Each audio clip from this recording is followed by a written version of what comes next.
대뇌와 소뇌의 시냅스의 차이가 5만 개하고 100만 개 차이로 약 20배가 차이가 난다는 것이죠. 그래서 이게 무슨 얘기냐면 인간은 원래 자, 이 책을 보면은 우리 몸은 석기시대라고 되어 있잖아요. 인간은 원래 사냥 채집을 하면서 사냥하고 채집을 하면서 석기시대 때 대략 300만 년을 살아왔어요. 300만 년. 근데 여러분이 진화론을 믿는다면은 그 사냥과 채집의 역사는 300만 년이 아니에요. 약 40억 년입니다. 단세포부터 시작을 한다면 지구의 역사가 45억 년인데 지금은 이제 거의 38억 년 전에 생명체까지 발견되거든요. 그래서 거의 40억 년 전입니다. 40억 년 전부터 지구상에 생명체가 존재했다 이거예요. 근데 이 40억 년 동안 모든 인간들이 처음에는 그러니까 인간을 구성하는 모든 그러니까 우리 인간의 몸에는 38억 년 전에 세균도 살고 있어요. 모든 게 섞여 있어요, 우리 몸에. 그걸 이제 고세균이라고 해요. 옛날 세균이라고 해가지고. 그럼 열심히 입고 있는 게 있거든요. 인간은 왜 세균과 공존해야 한다. 그래서 우리 인간은 우리 몸속에 그 세균들의 DNA가 우리 인간 자신의 세포의 DNA보다 훨씬 많다는 겁니다. 훨씬 많고 그게 엄마로부터 계속해서 지속적으로 전수가 돼요. 어쨌건 좀 더 내부 좀 자세한 건 좀 이따 하기로 하고 자 이거부터 시작해보자. 대뇌와 소뇌의 시냅스의 개수의 차이가 20배가 난다. 이 사실은 뭘 얘기하냐면 인간은 원래 운동하도록 태어난 존재이지 공부하도록 태어난 존재가 아니라는 거예요. 개인적으로. 여기서부터 자녀교육이 들어가야 돼요.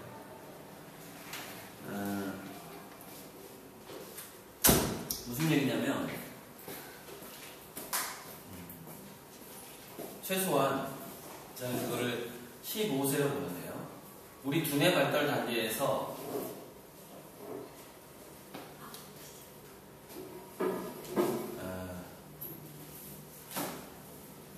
이렇게 보시면 돼요. 15세경에는 운동과 생각을 50대 50 정도로 분기점으로 보면 된다. 저는 이렇게 생각합니다. 이게 이제 지금 현대 교육 공부할 게 너무 많은 거하고 제가 타협한 거예요. 타협한 제 나름대로의 수치예요. 그런데 15세 이전에는 체험이나 운동이 엄청 많아야 돼요. 그 직접 경험. 직접 체험이 훨씬 많아야 되고 그러다가 우리가 어느 순간에 약 20세 정도에 물론 어떤 사람은 바로 직장에 가서 계속해서 몸을 쓰면서 새로운 생각보다는 새로운 행동도 새로운 동작을 하면서 또는 늘 하던 동작을 하면서 돈을 버는 사람도 있겠죠. 20세 경에. 근데 또 우리나라는 대학 진학률이 80%다 보니까 요때는 그러니까 여기를 생각이라고 보면 돼요. 생각이고 여기는 운동의 영역이에요. 직접 체험의 영역이고 운동의 영역. 근데 자 이게 나이가 꺾어집니다. 자 100세로 봅시다. 그러면은 100세로 가게 되면은요. 이게 이 곡선이 이 비율의 곡선이 다시 이렇게 되는 게 바람직합니다. 이렇게. 왜 그러냐면은 나이를 중년이 되게 되면은 근육이 급속하게 근육이 사라지기 시작하거든요. 근데 근육하고 뉴런은 바로 연결되어 있어요. 근육하고 뉴런이. 그래서 어떻게 보면은 그 사람들은 그래서 운동의 고수하고 무술의 고수, 그다음에 장인들은 이런 얘기를 합니다. 마치 내 손이 어느 순간에, 어느 어떤 절정의 순간에 도자기를 만들거나 그림을 그리거나 할 때 내 손이 알아서 움직이는 것 같다는 느낌이 받게 돼요. 내 손이 알아서. 근데 그거는 자기 손이 알아서 움직인다는 얘기는 뭐냐면 그만큼 근육하고 뉴런이 아주 긴밀하게 오랫동안 연결되어서 사실은 뉴런이 근육을 움직이는 건데 이런 거예요. 근육 자체가 건강한 상태여야지 뉴런의 그 정보를 근육이 잘 받아들일 거 아니에요. 근데 이게 나중에는 나이 먹게 되면 이게 상호작용을 하게 돼요. 무슨 얘기냐면 근육 자체가 줄어들게 되면 근육을 움직이게 만들어주는 아주 이제 중요한 호르몬이 나옵니다. 도파민이라는 호르몬이 나와요. 모든 의욕을 도파민이 우리 인간에게 주는 감정은 의욕, 호기심, 사랑하고 싶다, 사업을 확장하고 싶다, 뭔가를 하고 싶다, 몸을 움직이고 싶다 이런 의욕을 줍니다. 도파민. 근데 여러분 35살쯤 넘어가면은 이상하게 몸을 움직이기가 싫어져요. 왜 그럴까요? 도파민이 감소가 없거든요. 저절로 몸을 움직이기 싫어집니다. 근데 이게 되게 저는 이렇게 생각해요. 이제 우리 인간이 석기시대에서 왔다라는 사실, 이게 굉장히 많은 생각할 거리를 던져주는데 6.25 전쟁 직전 조선시대까지만 해도요 평균 수명이 한 50세 정도 됐고요. 무슨 얘기냐면은 몸에서 본격적으로 암세포가 나타나기 전에 사람들이 다 죽었어요. 그래서 예전에는 암이라는 것 자체가 알려지지 않았었습니다. 암은 55세 넘어가면서 가장 많이 되는 65세에서 75세 넘어가면서 모든 인간이 그냥 암에 걸리거든요. 근데 그 모든 인간이 암에 걸릴 때 그 암세포를 죽여주는 게 면역세포잖아요. 그 면역세포의 양을 유지하는 게 바로 도파민이에요. 그러니까 제가 쓴 두뇌 사용 설명서라는 책은 이런 교육하고 의학이 긴밀하게 결합된 책이거든요. 자, 그래서 이렇습니다. 자, 이때가 우리가 활동기가 두뇌를 본격적으로 쓰는 시기가 한 20에서 조금 뭐랄까 고학년이라고 칩시다. 그러니까 20살에서 70세까지 한 50년 정도 두뇌를 많이 쓰게 됩니다. 많이 쓰게 되는데 요때 두뇌를 쓰는 그 두뇌의 기초를 마련하기 위해서 처음에는 이 50년간 두뇌의 어떤 기초를 마련하기 위해서 직접 체험하고 운동이 필요해요. 그러니까 아이들도 마찬가지라는 거죠. 놀이나 운동을 통해서 대뇌가 더 많이 발달을 합니다. 그러니까 아이들에게 있어서 새로운 생각이라는 것은 좀 불가능하다고 보시면 돼요. 그러니까 이 두뇌의 성장 곡선을 보면은 원래 10살 이전에는 단편적인 기억, 그러니까 그것을 내 두뇌에 들어오는 걸 이렇게 논리화시킬 만한 그런 겨를이 없어요. 10살 이전에 애들은 무조건 받아들이는 거예요. 그냥 자기를. 그런 식이고 두뇌에 들어온 거를 제대로 성인에 가깝게 뭔가 내가 생각이라는 것을 한다. 이때부터 이제 공부가 되기 시작하는 나이, 그게 15세입니다. 곡선이 확 달라져요. 이게 평균입니다. 보통 인간의 평균. 15세쯤 돼야, 즉 중3쯤 돼야만이 아이들은 논리적인 두뇌가 발달하기 시작한다. 그때부터. 그래서 여러분 특히 수학 같은 경우에, 수학이나 과학 같은 경우에 중학교 때 우리 애가 그거를 잘 못 따라갔잖아요. 그러면 이렇게 보시면 돼요. 수학이나 과학을 감당할 만큼의 논리적인 두뇌가 늦게 발달할 수 있는 겁니다. 그러니까 우리 아이가 중학교 때 수학 과학을 못해요. 못하는데 얘가 20살 넘어서도 수학과학을 못하느냐? 그렇지 않을 수 있다는 거예요. 수학과학을 공부할 만한 두뇌의 준비가 우리 아이는 늦어질 수 있다는 것이다. 그래서 중고등학교 때 수학과학을 못한다고 얘가 훌륭한 의사가 못 되느냐? 그렇지 않아요. 대학교 가서 나중에 훌륭한 의사, 훌륭한 과학자가 될 수 있습니다. 근데 그런 식의 교육이 외국에는 있어요. 선진국에는. 근데 우리나라는 없는 거예요. 그때 판단을 해버리는 거예요. 아, 너는 문과 안 넘기겠구나, 이런 식으로. 생각보다 인간의 두뇌의 유형은 굉장히 다양해요. 복잡하고. 중고등학교 때 산만하다. 그러면은 이 산만한 애들은 왜 산만하냐? 이제 원래 타고나기를 산만하도록 타고났어요. 왜? 산만해야지 다양한 정보를 내가 입수할 수 있으니까. 그러니까 이 고개가 한 곳을 보면 안 되는 애들이 있어요. 태생적으로. 항상 고개가 돌아가고 아래 보고 위 보고 옆 보고 다리 떨고 돌아다니고 이 책상에 앉아있는 것 자체가 체질이 아닌 애들이 있죠. 그런 애들은 몇 가지 특성이 있는데 그런 애들은 차분하게 공부하게 될 시기가 대부분 20살 넘어서 온다는 거예요. 근데 그런 애들은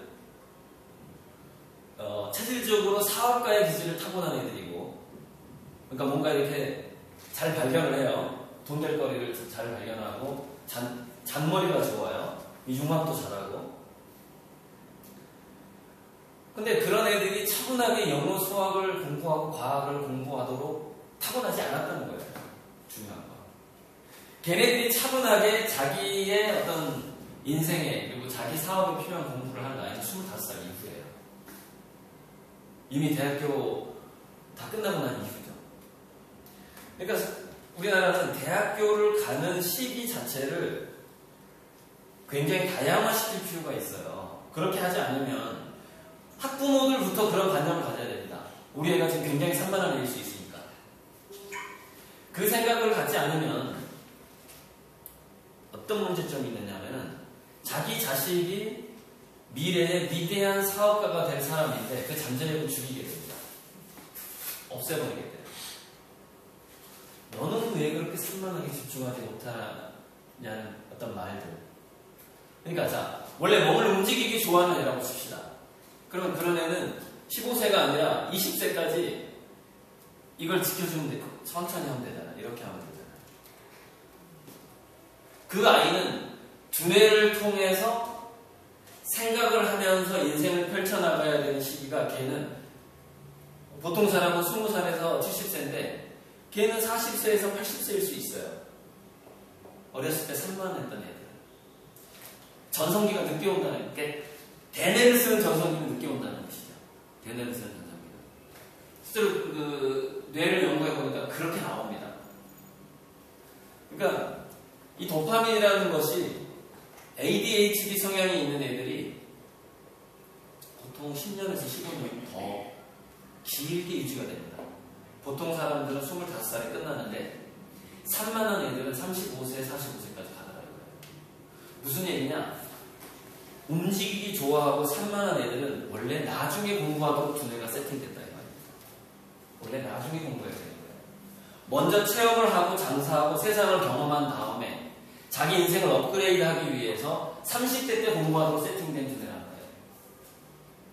근데 그 두뇌들이 교실에서 산만하다는 이유로 말썽쟁이라는 낙인이 찍히게 됩니다.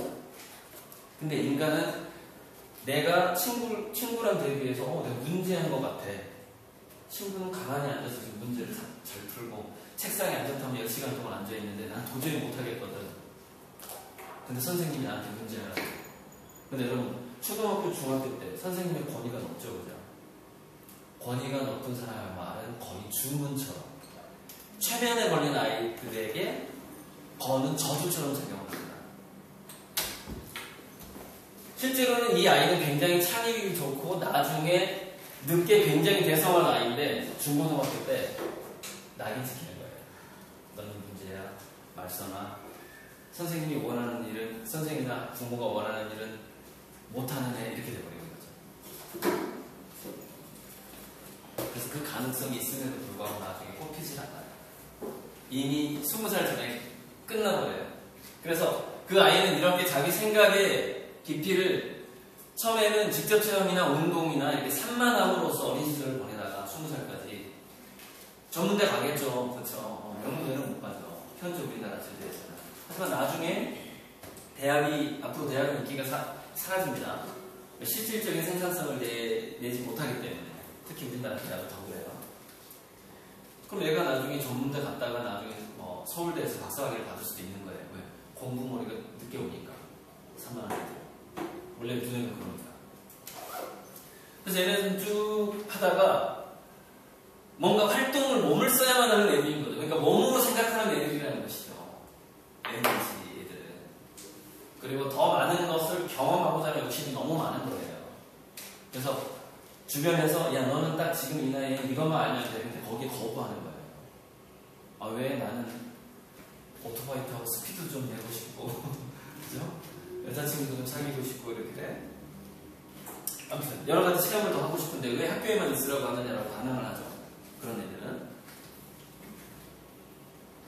근데 그런 애들은 전성기가 나중에 온다 이거죠. 그리고 재밌는 거. 산만한 애들이 도파민이 많았다고 했잖아요. 그러니까 원래 산만한 애들은 두뇌에서 곳곳에서 도파민이 과잉되기 때문에 산만하는 거예요. 왜냐면 도파민은 원래 몸을 가만히 냅두지 않는 호르몬이기 때문에 뭐든지 하게끔 하는 호르몬이에요. 도파민. 그래서 좋은 점보다는 어렸을 때 산만하고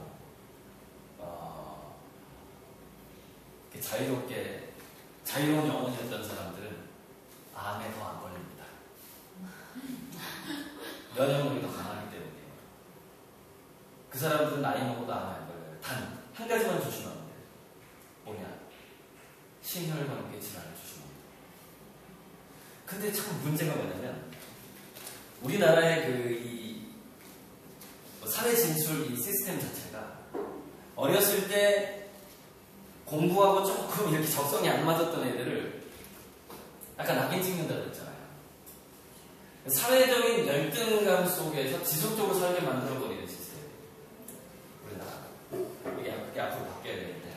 그래서 이 사람들이 왜 심혈관계 질환으로, 암에는 안 걸리는데 반면 심혈관계 질환으로 죽게 되는 거겠지.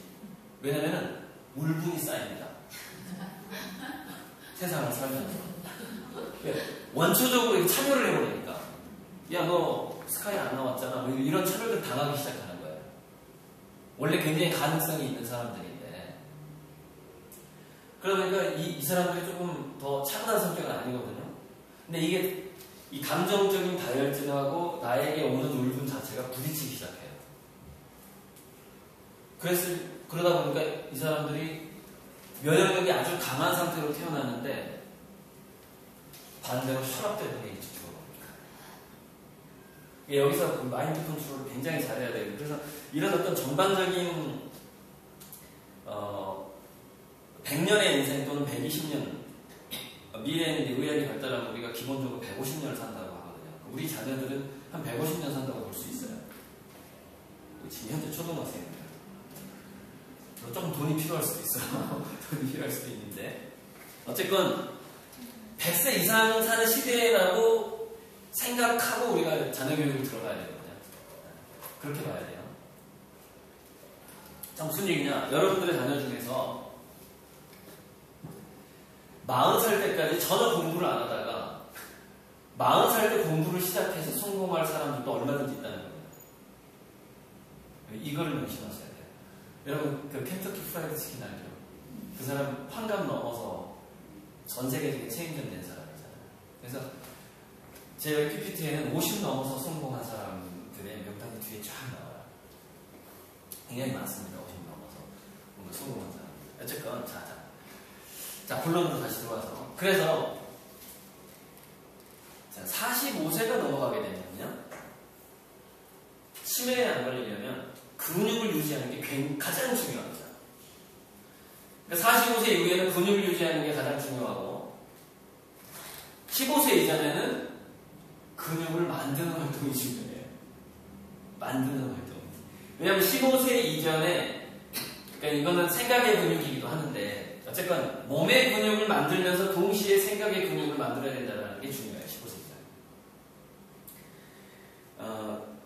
그래야만이 70세 이후에 편안하게 100세까지 병원에 안 가고 살게 됩니다. 이게 다 연결되어 있어요. 지금 어렸을 때 교육하고 지금 이 그래프는 제가 25살까지만 그린 거지만 실제로 이 그래프가 쭉 연결됩니다. 나이 먹어서까지. 일본의 장수 연구가 사사키 히데타인가? 아무튼 사사키라는 교수가 일본의 장수 농민들을 연구를 해보니까 두 그룹으로 나눠지더라는 거예요. 어떻게 나눠지느냐?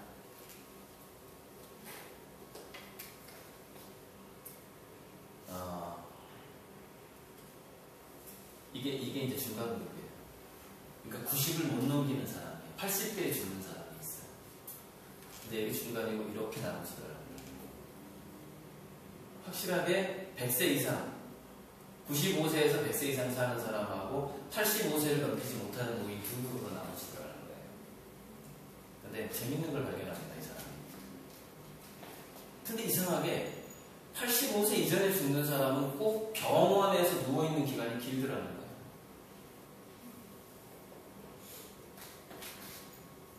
(95세) 이상 100세 사는 사람들은 병원에서 안 죽더라는 거예요. 집에서 자기 활동하다가 가족들이랑 함께 편안하게 죽더라는 거예요. 이 차이가 생기게 됩니다. 그러니까 근데 우리 학부모들은요 이런 생각을 못하는 거예요. 내가 우리 아이를 뱃속에서부터 15살까지 키운 그 방식이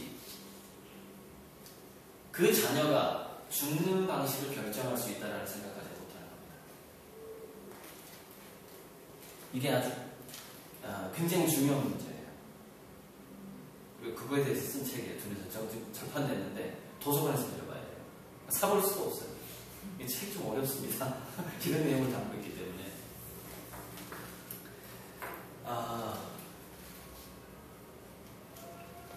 그러니까 자녀교육으로 넘어가야 되겠는데 여기에 해당하는 PPT가 있습니다. 그리고 이거 원하면 제가 이메일로 다 보내줍니다. 제 PPT를 다 무료로 공유해야죠. 네, 그냥 우리나라를 좀 더 행복하고 뛰어난 인재가 많이 나오는 나라로 만들고 싶다는 게 제 생각입니다. 자, 그래서 이 사람들은 왜 병에 안 걸리냐면은 일단은 근육을 잘 유지하더라는 거예요. 기본적으로. 그러니까 이게 100세가 넘느냐 안 넘느냐의 문제는요, 활동량하고 훨씬 더 긴밀한 관계가 있습니다. 그러니까 텃밭을 한다거나 운동을 한다거나 이런 거 있잖아요. 이 사람이 뭐 걷기 운동이라도 한다거나 이 활동량하고 장수하고 더 긴밀한 관계가 있어요. 그런데 그러니까 이제 뭐냐면 주경야독인데 한마디로. 근데 이 사람들이 활동만 하는 게 아니라 뭔가 생각도 하더라는 거예요. 독서를 하거나 취미가 있더라는 거죠. 오래 사는 사람들. 근데 이 사람들은 빨리 죽는 사람들의 공통점이 뭐냐면은 은퇴의 타격을 받아요. 그러니까 60대쯤 됐을 때 자기가 은퇴할 나이가 됐을 때 또는 이제 여러분들이 자녀들 다 실장을 보낸 이후에요. 그때 정신적인 타격을 받으면은 오래 못 삽니다. 호르몬 체계가 완전히 망가져버려요. 도파민이 확 줄어들게 돼요. 자기 자존감이 무너지게 돼요. 도파민은 자존감하고 비례 관계가 있어요. 내가 인생을 의미 있게 사는 것 같다는 도파민이 많이 나오고 면역력이 좋아집니다. 그래서 암에 안 걸려요. 근데 자존감이 낮아지면 암에 걸려요. 이게. 그래서 영국에서 공무원들 조사해 보니까 급이 높은 공무원보다 급이 낮은 공무원이 암 발병률이 3배가 높아요. 그다음에 직업 만족도와 암 발병률이 있습니다. 자기가 현재 하고 있는 일에서 보람을 느끼는 사람은 암에 잘 안 걸려요. 근데 자기가 하고 있는 일이 어쩔 수 없이 하는 일이에요. 이게. 그러면 암 발병률이 10배 이상 올라가 버립니다. 그게 이제 여기 호르몬하고 관계가 있어요.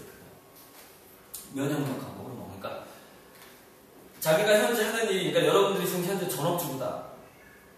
근데 이 전업주부게 원래 내 적성이 아니다, 지금 이게. 나는 원래 잘 나가는 여자였었다. 중국 고등학교 때까지. 껌 좀 씹었던 여자였고, 화려한 여자였었는데, 어느 날 보니까 내 인생이 전업주부가 돼 있다, 지금. 위험합니다. 여러분들이 그렇게 생각하고 있다면 굉장히 위험한 거예요. 그러니까 이왕 엄마가 됐잖아요. 그러면 엄마라는 직업을 굉장히 신성시해야 돼요. 거기서 굉장한 그 보람을 찾을 수 있어야 되는데 덴마크인가 북유럽에서 행복한 엄마들에게 또 조사를 해봤어요. 그랬더니 자기 일인 엄마가 훨씬 더 행복하다. 자기가 추구하는 뭔가가 있는 여자가 훨씬 행복하다. 근데 여러분들이 지금 정말 전업주부 말고 내가 하는 게 없다. 그럼 지금은 몸이 좀 편할 수 있어요. 지금은 말년에 고생합니다. 말년에 병원에 누워있게 되는 시간이 길어져요. 그게 굉장히 중요합니다. 그래서 아이들이 우리가 지금 이 시대의 자녀 교육이라는 것은 도파민 교육이에요. 무슨 얘기냐면은 100세 넘어서 죽을 때까지 우리 자녀가 그 자존감과 도파민이 무너지지 않도록 하는 교육이 지금은 굉장히 중요해요. 왜 중요하냐? 그리고 아까 미래학 공부를 많이 한다고 그랬잖아요. 이거 2035년의 세계잖아요. 나온 지 얼마 안 되고 따끈따끈한 건데 미래학 서적의 특성이 있어요. 가장 최근에 나온 것일수록 가장 정확하다. 5년 전에 나온 거 정확하지 않아요. 그래서 미래학 책은 늘 신간을 봐야 됩니다. 신간이 가장 정확해요. 왜 이 사람은 가장 많은 데이터를 가지고 있는 거 있거든요. 그 미래에 대한 새로운 데이터가 지속적으로 계속 나오기 때문에 항상 미래학은 최신 버전을 봐야 되는데 그러니까 지금 제 학부모들한테 당부하고 싶은 건 이겁니다. 15 아이가 15세 이전이라면